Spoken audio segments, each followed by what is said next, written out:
Essa é a primeira vez que estou tendo que me defender nesse conselho, uma experiência desagradável que eu não espero ter futuramente. Acho que esse conselho tem coisa mais importante para deliberar. Teve deputada que já matou gente. Teve deputado que já roubou, já fez rachadinha. Eu, por defender um projeto que eu relatei durante 2 anos e defender a honra da minha família, vou sofrer uma censura, uma sanção por parte desse conselho? Aí vocês me desculpem, os senhores. Esse é o tipo de punição em que eu preferiria estar do lado do injustiçado.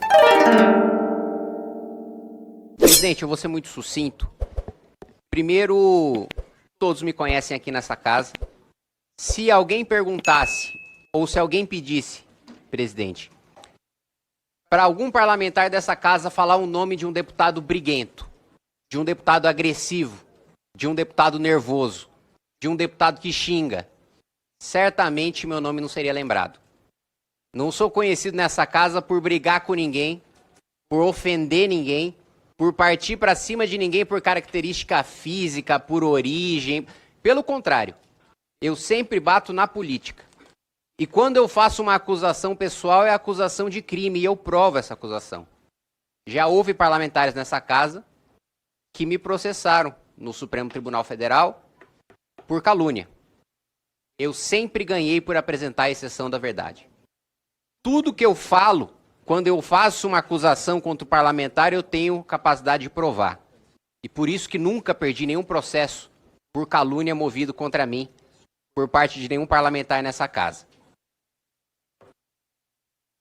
Quando eu digo, e eu repito, porque trata-se de fato, e eu tenho capacidade de provar isso, na discussão da Lei Geral de Licenciamento Ambiental, que eu tive a honra de relatar durante 2 anos, que no licenciamento de Belo Monte, tribos indígenas receberam de 3 a 5 milhões de reais nas suas contas correntes. Receberam picape 4x4. Receberam centenas de cabeças de gado Nelore. Centenas de cabeças de gado leiteiro. Leiam o EIA-RIMA de Belo Monte.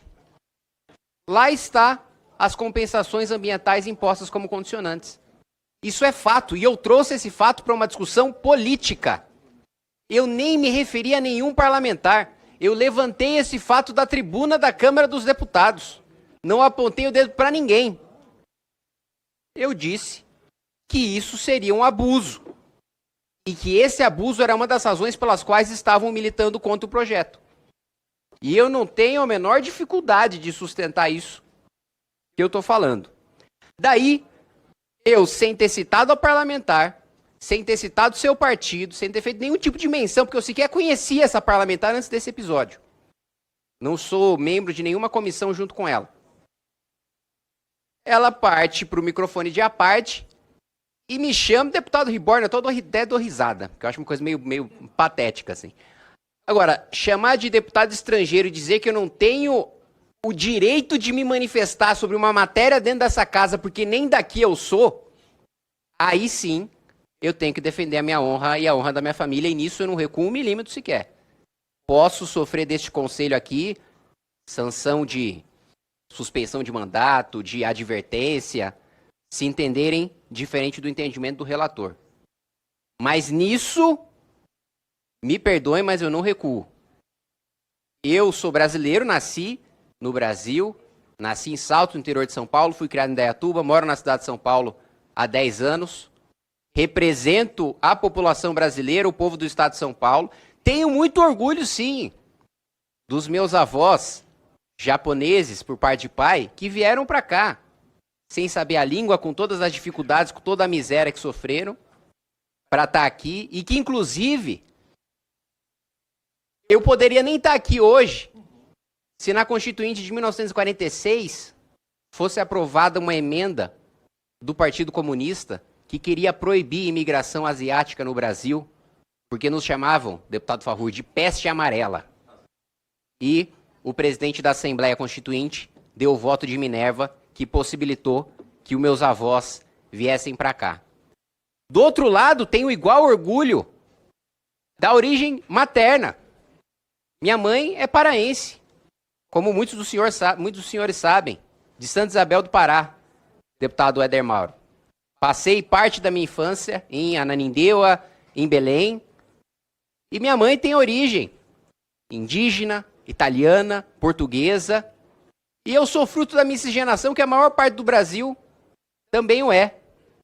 Como sei que alguns dos senhores, assim como eu, também gostam de estudar a história do Brasil, e sem dúvida nenhuma já tiveram oportunidade de ler Casa Grande Senzala, de ler Raízes do Brasil, de conhecer o conceito de homem cordial, que tem suas virtudes e os seus defeitos. Mas o que eu quero reforçar aqui é que eu não tenho nenhuma vergonha de defender a honra do meu nome e o nome da minha família. E eu sempre vou rechaçar e vou refutar qualquer tipo de ataque baixo, como que foi feito por essa parlamentar.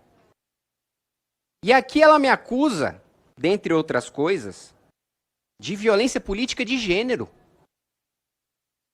O que eu falei que tem qualquer relação com gênero feminino ou masculino? Não dá nem para dizer de infundada, porque sequer fato tem. Não é que não tem fundamento, não tem um fato para ter um fundamento, não tem algo que precede o fundamento. Então, colegas, não sou membro desse conselho. Essa é a primeira vez que estou tendo que me defender nesse conselho, uma experiência desagradável que eu não espero ter futuramente, com todo o apreço que eu tenho pelo presidente, mas não é um ambiente que eu gostaria de frequentar. Acho que esse conselho tem coisa mais importante para deliberar. Tem parlamentar, como já foi colocado aqui, teve deputada que já matou gente. Teve deputado que já roubou, que já fez rachadinha. Eu, por defender um projeto que eu relatei durante 2 anos e defender a honra da minha família, vou sofrer uma censura, uma sanção por parte desse conselho? Aí vocês me desculpem, os senhores. Esse é o tipo de punição em que eu preferiria estar do lado do injustiçado. Aliás, existe uma passagem, quando Sócrates foi condenado à morte por cicuta, um dos seus discípulos chega chorando para ele, né? Fala, mas mestre, eu estou muito triste e indignado porque o senhor foi condenado injustamente. E Sócrates, sempre sagaz como foi, responde, e você preferiria que a condenação fosse justa? Então, se for cometida uma injustiça contra mim aqui hoje, dentro desse conselho, eu prefiro estar do lado daquele que é injustiçado do que daqueles que aplicam a penalidade injusta. Razão pela qual, e veja, eu sei que na sequência e na pauta da reunião, há uma representação, que não fui eu quem fiz, contra a deputada Célia. Porque ela furou a mão do deputado Coronel Meira, que entrou na minha frente quando ela partiu para cima de mim. Não acho que nem ela, que furou a mão de um parlamentar, tem que ser caçada por causa disso. Porque de furar a mão de um deputado é absolutamente reprovável, inaceitável, mas pode ser punido com uma sanção menor do que uma cassação. Há outros instrumentos nesse conselho aqui para promover a punição. Agora, no meu caso, nem agressão física houve. Por menor que seja. Não houve nem injúria de fato. Então, razão pela qual eu peço o voto de cada um de vocês, não para me salvar, não para me proteger, mas, enfim, se dos fatos que eu coloquei aqui, se os senhores não acham que é relevante, quando atacarem a origem de vocês, a família de vocês, a honra da família de vocês, não acham que isso é relevante para a defesa de um parlamentar, aí eu vou ter o prazer de ter o voto contrário dos senhores. Se os senhores pensam o contrário, então eu peço que votem a favor do arquivamento do meu processo. No dia que aconteceu esse embate caloroso, eu estava presente no plenário também, eu ouvi. Em primeiro momento não achei nada de anormal, como já não acontecesse por outras oportunidades, com outros parlamentares também, né? E recebendo, analisando todo o pedido, a gente chegou a essa conclusão do relatório. Entendo que o deputado que, na sua fala inicial, quando diz que receber dinheiro em troca de compensação ambiental não era o que iria resolver o problema do meio ambiente do nosso país. Eu entendi isso na fala dele, né? Mas também entendo que quando tocou-se na questão indígena, a Célia se atentou em toda a sua história, em toda a sua origem indígena, e também se sentiu ofendida. Mas nada do mais, né, que sempre acontece nessa casa, quando os debates são mais acirrados. Então, por isso eu peço que os colegas apoiem o nosso relatório aí. Obrigado, senhor presidente. Eu queria utilizar essa minha breve fala de encaminhamento para duas finalidades. A primeira delas é para atestar a personalidade branda do deputado Kim Kataguiri. Um colega excepcional, altamente preparado, e eu, ao longo desse mandato e do mandato anterior, jamais o vi manifestar de forma depreciativa contra quem quer que seja, se não buscando tão somente a verdade. Naquela discussão efetivada, já ingressando propriamente no mérito da representação, no dia 17 de julho de 2025, em que se discutia a questão alusiva ao licenciamento ambiental, o que todos observamos, que o que aconteceu foi algo típico dos debates eminentemente democráticos. Nenhuma das falas ali proferidas, a nosso sentir, transcendeu, ultrapassou aquilo que se encontra diretamente inserida na garantia do artigo 53 da nossa Constituição Federal. Penso que alguns colegas não estão percebendo a grandeza do momento em que estamos a discutir nesse Conselho de Ética. É o momento em que o parlamento brasileiro, ele reassume o seu papel de garantir ao parlamentar o direito de falar. O direito de, às vezes, proferir algumas palavras ou expressões que o próprio Supremo Tribunal Federal, em tempos outrora, entendeu que eram legítimas, que eram lícitas, que se encontram inseridas no âmbito da imunidade parlamentar material. No caso específico do deputado Kim, eu compreendo com clareza solar, de forma translúcida, que a representação ela carece de justa causa. Não há que se falar sequer em censura, sequer em advertência nesse caso. Esse é um caso claramente acobertado pela imunidade parlamentar material, típica, repito, dos debates manifestamente democráticos. Eu estava no plenário naquele dia do mês de julho em que as discussões ocorreram. Sinceramente, com todo respeito à deputada Célia Chacriabá, minha colega de Minas Gerais, não vi absolutamente nada que transbordasse ou o que ultrapassasse o legítimo exercício das prerrogativas inerentes ao mandato parlamentar. Razão pela qual, o senhor presidente, eminente relator, a quem parabenizo pelo trabalho, nós vamos votar e encaminhamos favoravelmente ao seu relatório, pugnando pelo arquivamento da interpretação. Senhor presidente, muito rapidamente, já que iniciou a ordem do dia, quero deixar claro que eu estou aqui no Conselho de Ética, esse é o 3º ano consecutivo. E essa ação contra o deputado Kim é a mais absurda que eu já acompanhei aqui nesse Conselho de Ética, senhor presidente. Não tem sequer justa causa. O deputado Kim que foi agredido, ele estava na tribuna, local sagrado para o parlamento. Então, essa ação contra o deputado Kim, ela fere o artigo 53, bem como o artigo 55 da nossa Carta Magna. Isso sim é litigância de má-fé do partido, que nós respeitamos, como eu venho falando aqui reiteradas vezes. O deputado Kim tem a sua postura, ele estuda as matérias, é um deputado que se prepara para os debates, apesar de eu ganhar dele sempre aqui nos debates, mas é um deputado competente, um deputado que trabalha e defende as suas ideias da forma que ele acha melhor para o seu público lá do estado de São Paulo. Então, jamais esse pedido sequer deveria ter sido aceito pela mesa, senhor presidente. Como eu disse, o senhor quer usar só um minuto, é só um minuto e pode contar aqui com o meu voto favorável e vai ser arquivado, sem dúvida nenhuma, na próxima oitiva que nós iremos, próxima sessão que nós iremos ter aqui. Muito obrigado, presidente.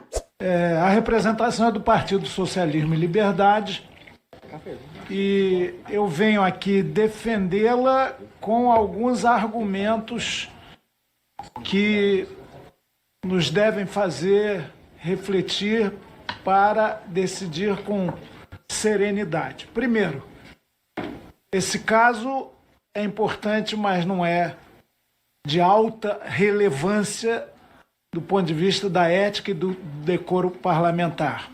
Segundo lugar, como o próprio relatório diz, o episódio, inclusive a representação contra a nossa companheira deputada Célia Chacriabá, se insere no mesmo contexto, no mesmo conflito no ambiente parlamentar, numa sessão às 2 da manhã e, em geral, a minha experiência de outros mandatos diz que quando começa a entrar a madrugada dentro, os ânimos se exaltam, as pessoas começam a perder um pouco o controle. Testemunho que o deputado Kim nunca fez parte, até onde eu vi e convivi com ele, da turma dos brigões, do xingamento, muito menos do desforço físico. Ele traz os seus argumentos contundentes na sua visão, que nós reputamos como muito conservadora, mas sempre com substância. Isso é verdade. E os ânimos, está dito aqui no relatório, eu acompanhei meio à distância, custei entender o que estava acontecendo. Os ânimos se acirraram, diz aqui o relatório, em decorrência de uma fala do deputado Kim, que ele defende como justa, correta, mas eu vejo aí sim que há, no mínimo, uma ilação de injúria em relação aos povos indígenas, que hoje em dia, viu, deputado Kim, ninguém pode mais chamar de tribo, não. São comunidades indígenas, não são índios, são indígenas. Nessa revolução vernacular de atualização a que todos somos chamados a, pelo menos, entender. Nosso entendimento, aí eu adianto, embora o relator não tenha contemplado, é que essa situação mereceria uma censura, um reparo verbal ou escrito. Tem muito valor simbólico, e só isso. Não é retirar prerrogativas do exercício parlamentar, que ele pratica com muita grandeza dentro da sua concepção, muito menos cassação de mandato ou suspensão. Mas o nosso entendimento é que cabia, sim, aqui uma censura verbal ou escrita.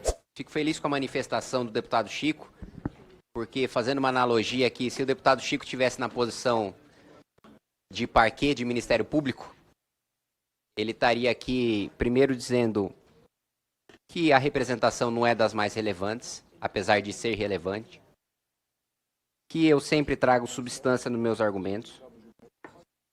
Sobre a revolução vernacular, a minha educação foi pré-revolução, deputado Chico. Diz que exerço o mandato com grandeza. E em relação à pena, se a gente fosse fazer um comparativo de que a pena privativa de liberdade seria a cassação e a restritiva de direitos seria a censura, o próprio Ministério Público está pedindo a conversão da pena. Então, presidente, eu não tenho mais nenhuma alegação a fazer. Obrigado. Pelo início da ordem do dia, convoco reunião para o dia 28 de outubro, às 14 horas e 30 minutos, nada mais havendo a declarar. Presidente, só uma informação. A gente abre a próxima sessão com a votação dessa matéria. Na próxima nós vamos tratar uma orientação contrária ao relatório e logo em seguida a votação do deputado Kim Kataguiri. Perfeito? Nada mais havendo a tratar, declaro encerrada a presente sessão.